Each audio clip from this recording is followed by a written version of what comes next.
There we go. Look at that. That's Horehounds. I cut it up into like small pieces, like about this size. So I'm going to let it soak for a little bit.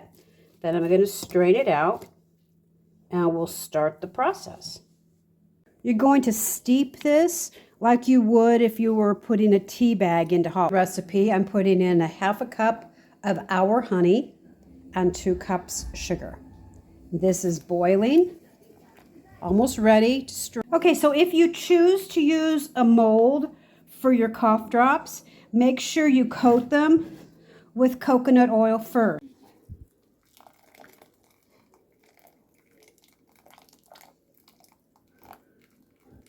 Now you want to use your candy thermometer and get it to 300. We've reached 300.